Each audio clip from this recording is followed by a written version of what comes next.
カワキは新時代を切り開く革命児、民界にシンギュラリティが到来か。今回は、民界に科学革命が起きる可能性と、その中心人物としてカワキが新時代の指導者になる可能性について考察してみる。第2部35話では、真実、実法を持つ家臣孤児が、アマドの研究室へ連れ去られるという衝撃的な展開が描かれた。孤児が持つ実法は、あらゆる未来の可能性を見る能力であり、未来そのものに干渉する可能性を秘めた力である。もし、この未来の情報がアマドの科学技術と結びついた場合、民間の技術発展はこれまでとは比較にならない速度で進む可能性がある。そして、その先に待っているものこそ、民間における技術的得意点、シンギュラリティなのではないだろうか。第1部冒頭でカワキは、忍びの時代は終わると語っている。この発言は、単純に忍者という存在が消えるという意味ではない。科学技術によって人間の在り方そのものが変化し、新たな時代が始まることを示している可能性がある。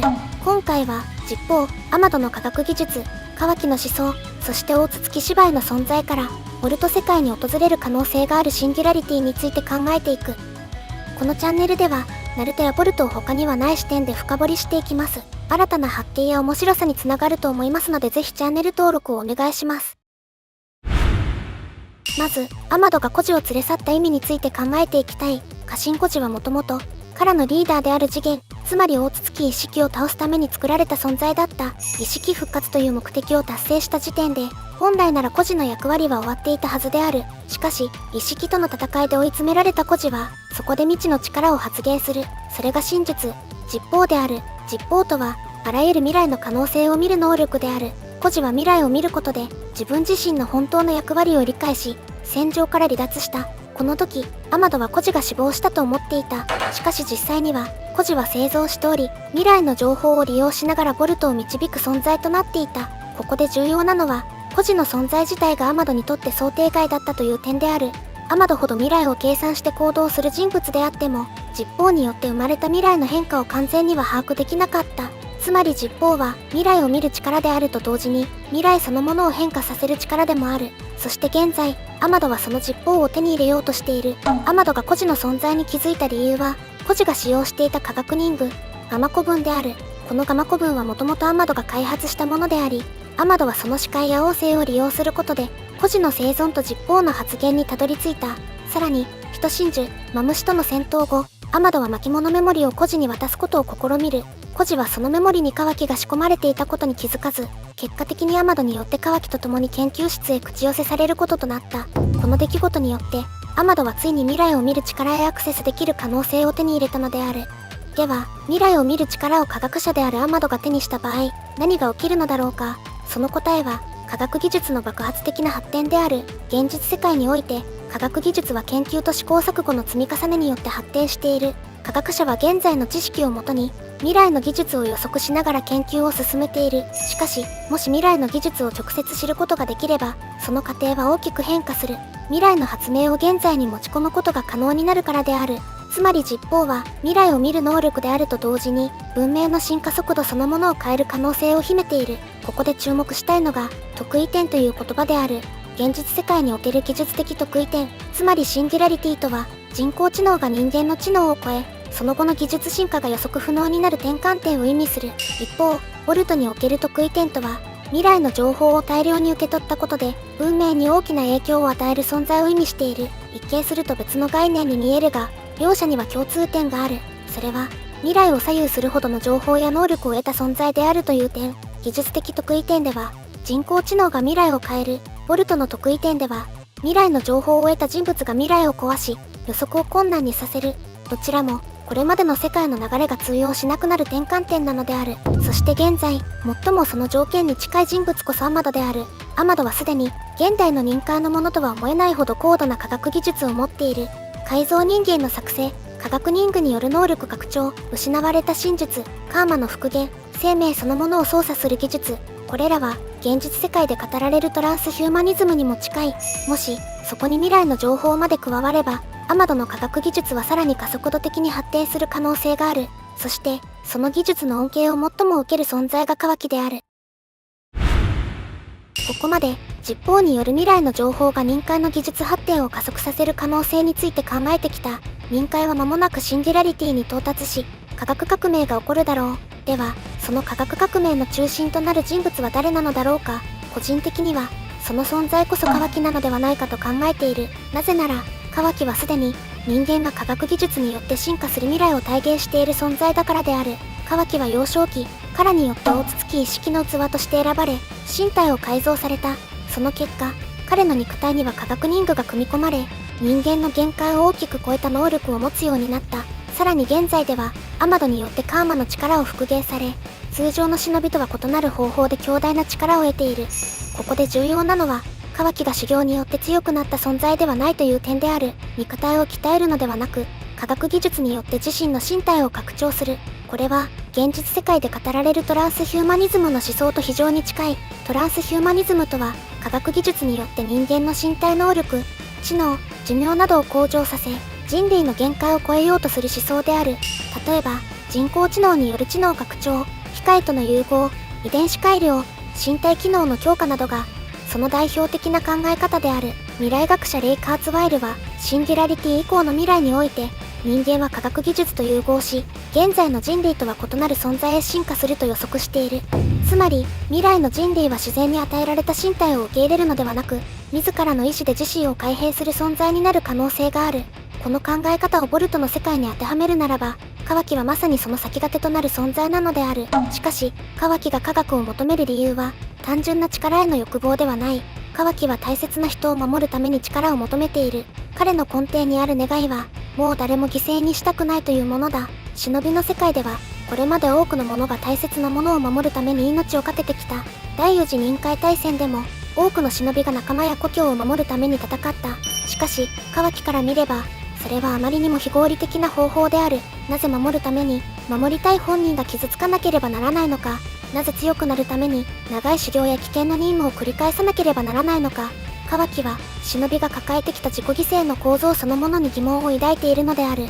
そして、この思想は科学革命が起きた世界では、多くの人々に受け入れられる可能性がある。もし科学技術によって、誰でも強大な力を持てる、危険な任務に命を懸ける必要がなくなる、身体的な弱点を克服できるという未来が実現するなら、人々が科学へ依存するようになるのは自然な流れである。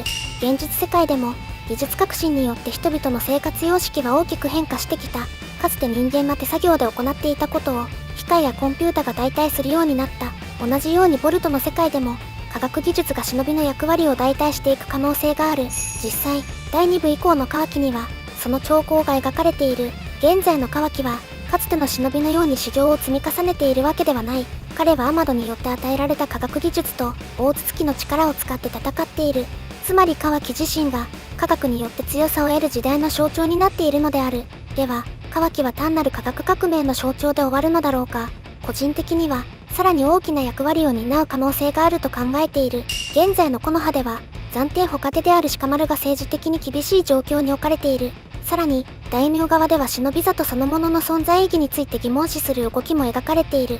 これは、忍びというシステムそのものが転換期を迎えていることを示している。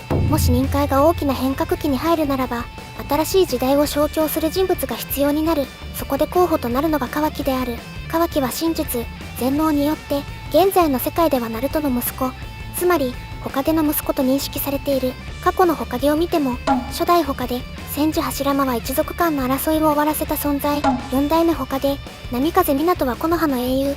7代目ホカゲ、渦巻ナルトは歴代ホカゲの意志を受け継ぐ存在というように、ホカゲという役割は単なる強さだけではなく、時代を象徴する存在として選ばれてきた。もしカワキが科学による新時代を象徴する存在となれば、彼がホカゲという立場に立つ展開も十分考えられる。むしろ、忍びの時代を終わらせたいのであれば、外側から破壊するよりも、内側から制度を変える方が合理的である。しかし、ここで一つ大きな問題がある。科学による進化は、本当に人類を幸せにするのだろうか。シンギュラリティが語られる際、必ず議論される問題がある。それは、人間が作った技術を、人間は最後まで制御できるのかという問題である。技術が急速に発展すればするほど、人間の理解や管理能力を超える可能性がある。ボルトの世界で言えば、それは大筒木化という形で現れる可能性がある。カワキはアマドの科学の恩恵を受ける代わりに、全ての脅威を消し去った後、アマドの娘であるアケビの複製体にカーマを刻むという契約を結んでいる。転生したアケビが大筒木化し、新たな脅威になるという可能性は想像に難くない。カワキが科学によって力を得た先に待っているものは、果たして人間の未来なのか、それとも人間を超えた存在への変化なのか。ここで重要になる存在が、大筒木芝居である。ここまで、アマドの科学技術とカワキの存在から、任界にシンギュラリティが到来する可能性について考えてきた。しかし、ボルトの世界には、すでにシンギュラリティの先に到達したとも考えられる存在がいる。それが、大筒木芝居である。芝居という存在を考えることは、ボルトが最終的に描こうとしている進化の意味を理解する上で非常に重要である。芝居は、大筒木一族の中でも特別な存在である。作中の説明によれば、芝居は長い年月をかけて星々を渡り歩き、星の生命エネルギーが凝縮されたチャクラの実を食べ続けることで進化を繰り返した。そして最終的には肉体すら必要としない存在となり、真術と呼ばれる能力を自在に扱う神となった。ここで注目したいのは、芝居の進化には終わりが存在しないという点である。通常の生命は、誕生、成長、老化、死という循環の中に存在している。しかし芝居は違う。生命エネルギーを取り込み、自らを更新し続けることで、絶えず進化を続けた。これは現実世界で語られるシンギュラリティ以降の人類像と非常に近い。未来学者レイ・カーツワイルは、シンギュラリティ以降の人類について、科学技術によって自身を改良し続け、最終的には現在の人間とは異なる存在になる可能性を語っている。その未来像では、人間は単なる生物ではなく、自らを設計し、進化させる存在へ変化していく。芝居もまた、自らの存在を進化させ続けた結果、神と呼ばれる領域へ到達した。つまり、芝居はボルトの世界における、シンギュラリティ後の生命の象徴なのではないだろうか。ここで注目したいのが、芝居とボルト、カワキの関係性である。もちろん、現時点で芝居が二人の未来の姿であると明言されたわけではない。しかし、象徴的な対応はいくつか存在する。その一つが瞳である。芝居は右目に白眼、左目に黒眼を持つと考えられている。一方、ボルトは右目に白眼を持っている。そしてカワキは左目に黒眼を持っている。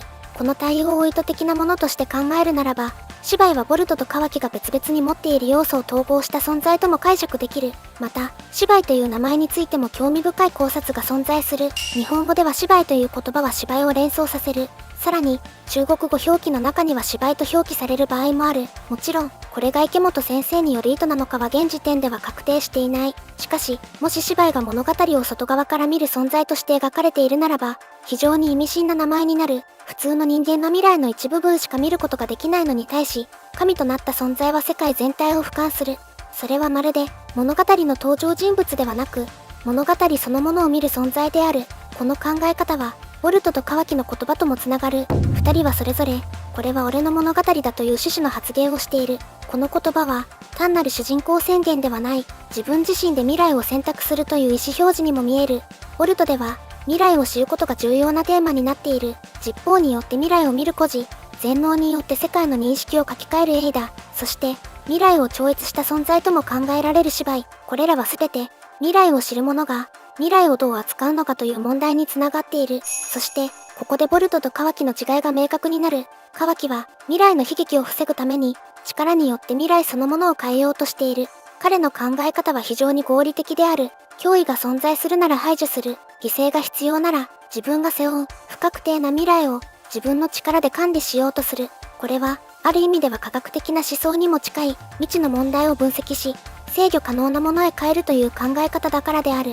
一方でボルトは未来を完全に支配しようとはしていない。もちろん彼も大きな力を求めている。しかしその理由は世界を自分一人で管理するためではない。仲間と共に未来を切り開くためである。ここに二人の大きな違いがある。カワキは力によって悲劇をなくすという道を選ぶ。ボルトはつながりによって悲劇を乗り越えるという道を選ぶ。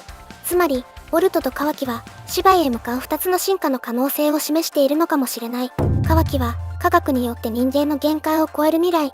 ボルトは進化した力を持ちながら人間性を失わない未来。そして芝居はその両方の先にある究極的な存在である。しかしここで一つの疑問が生まれる。神になった存在は本当に幸せなのだろうか。芝居は究極の力を得た。しかしそこに仲間との絆や家族への思いが残っているのかはわからない。力や知性が極限まで高まったとしても心まで進化するとは限らない。だからこそボルトの存在が重要になる。シンギュラリティとは単純に強くなることではない。本当の問題は進化した存在が何を大切にするのかである。カワキは神へ近づこうとしている。しかしボルトは神になる可能性を持ちながら、人間としてのつながりを守ろうとしている。この違いこそが、ボルトが描く進化のテーマなのではないだろうか。ここまで、実報による未来の情報、アマドの科学技術、カワキの思想、そして大筒木芝居という存在から、ボルトの世界におけるシンギュラリティの可能性について考察してきた。ここで改めて考えたいのが、第1部冒頭で描かれたボルトとカワキの決戦である。この場面は、単なる主人公同士の戦いではない。この戦いには、これからの臨界がどのような未来へ進むのかという、大きなテーマが込められているのではないだろうか。カワキが語った、忍びの時代は終わるという言葉。この言葉は、忍者という存在が滅びるという意味で考えられることが多かった。しかし、ここまでの考察を踏まえると、別の意味が見えてくる。それは、古い忍びのあり方が終わり、新しい力の時代が始まるという意味である。これまで忍びは、自らの肉体と精神を鍛えることで力を獲得してきた。チャクラを練り、術を磨き、経験を積み重ねる。そして、大切なものを守るためなら、自分の命さえ差し出す。これが忍びという存在の美しさであり、同時に大きな問題でもあった。カワキが否定しているのは、忍びそのものではない。彼が本質的に否定しているのは、守るためには誰かが犠牲にならなければならないという世界である。カワキは幼少期から、多くの苦しみを経験してきた。父親による虐待、カラによる実験、意識の器として利用された過去、そして、ナルトやひまわりという大切な存在を守ろうとしている。だからこそ彼は考える。もし科学の力によって、誰も傷つかずに済むなら、もし圧倒的な力によって、悲劇を未然に防げるなら、その方が合理的ではないかと、この考え方は、決して間違いではない。むしろ、カワキの思想には現実的な側面がある。科学技術の発展によって、人類は多くの問題を解決してきた。医療技術によって救われる命が増えた。機械によって危険な作業から人間が解放された。情報技術によって、遠く離れた人々ともつながることが可能になった。科学とは、人間の限界を超えるための力である。その意味で、カワキが科学を信じる理由には正当性がある。しかし、問題は科学そのものではない。問題になるのは、力を手にした存在が、その力をどのように使うのかということである。シンギュラリティが危険視される理由の一つもここにある。人工知能や高度な技術が発展した時、それを人間が完全に制御できる保証はない。便利な技術も、使い方次第では人間を脅かす存在になる。ボルトの世界において、それを象徴しているのが大筒木である。大筒木一族は、絶えず進化を求める存在である。意識は、アップデートしろ、絶えず進化を続けろ、神となるその時までという思想を示していた。この大筒木の意志は、先ほど述べたトランスヒューマニズムやシンギュラリティ以降の思想と非常に似ている。限界を超え、さらに強くなる、より高次の存在へ進化する。この考え方自体は、人類の向上心とも共通している。しかし、大筒木の問題は、その進化が他者の犠牲によって成り立っている点にある。自分たちが進化するためなら、他の星の生命をも利用する。つまり、大筒木には、他者との共存という視点は欠けている。ここでカワキの危うさが見えてくる。カワキ自身は大筒木を憎んでいる。彼の目的は、大切な人を守るために大筒木という脅威を消し去ることである。しかし、その手段として選んでいるものは、大筒木と同じく、圧倒的な力による管理に近づいている。力で未来を固定し、危険を完全に排除する。自分一人で全てを背負う。その思想は、皮肉にも彼が否定する大筒木の思想と似た部分を持っているのである。だからこそ、ボルトの存在が重要になる。ボルトは科学を否定する存在ではない。大筒木の力も、カーマの力も、完全に途絶しているわけではない。むしろ彼は、自分の中にある大筒木の力と向き合いながら進んでいる。ここがカワキとの大きな違いである。カワキは、危険な力は管理し、排除するという考え方。ボルトは、危険な力とも向き合い、共存するという考え方である。では、ボルトは一体何を守ろうとしているのだろうか。それは、古い忍びの制度そのものではなく、昔のやり方を永遠に続けることでもない。ボルトが守るものは、家族、仲間、故郷、そして人と人とのつながりである。忍びの本質とは、強力な術を使うことではない。誰かのために力を使うこと。自分だけではなく、他者と支え合うこと。受け継いだ思いを未来へつなげること。それこそが、火の意志としてナルトから続いてきた思想である。ここで重要になるのが、引用思想である。ナルトでは、これまで何度も相反する力が描かれてきた。戦術と内派、陰と陽、ナルトとサスケ。これらは、どちらか一方が正しいという話ではなかった。異なるものが共存することで、新しい可能性が生まれてきた。ボルトにおける忍びと科学も同じである。科学は否定されるべきものではない。科学によって救われる命もあり、新しい可能性も生まれる。しかし、科学だけでは足りないものがある。それが、人間同士のつながりである。冒頭の戦いは未来の選択である。そう考えると、第1部冒頭のボルトとカワキの戦いの意味が変わってくる。これは、忍びと科学の戦いではなく、古い時代と新しい時代の単純な対立でもない。本当の戦いは、進化した人間は、何を大切にするのかという問いなのである。カワキは、新しい時代を作ろうとしている。彼の願いには、多くの人が共感する可能性がある。犠牲のない世界、悲劇の起きない世界。それは決して間違った理想ではない。しかし、そのために人間らしさまで失ってしまえば、本当の意味で未来を救ったとは言えない。芝居は、進化の究極地点に存在する。カワキは、そこへ向かう可能性を持つ。しかしボルトは、進化した先でも人間であり続ける意志を示している。だからこそ、二人の戦いは避けられない。カワキは未来を管理しようとする。ボルトは未来を切り開こうとする。この違いが、二人を対立させるのである。今回は、臨界にシンギュラリティが到来する可能性について考察した。実法によって未来の情報を得たアマド、科学技術によって人間の限界を超えるカワキ、そして進化の果てに神となった芝居。これらの存在は、ボルトの物語が進化というテーマを中心に描かれていることを示している。カワキは、科学の時代を切り開く革命児になる可能性がある。しかし、その未来が本当に正しいのかを問う存在がボルトである。ボルトが守るものは、過去の忍びの形ではない。進化しても失ってはいけない人間としての心である。ボルトが描くシンギュラリティとは、単に人間が神になる物語ではない。神になれるほど進化した時代において、それでも人間であり続ける意味を問う物語なのではないだろうか。そして、忍びと科学が融合した先にこそ、これからの臨界の新しい姿が存在するのかもしれない。ここまでの内容は、個人的な妄想を多分に含んでいます。多めに見ていただけますと幸いです。今回の動画に関する感想や意見がありましたら、コメントで教えていただけると嬉しいです。もしこの動画が面白いと思ったら、高評価とチャンネル登録をお願いします。ご視聴ありがとうございました。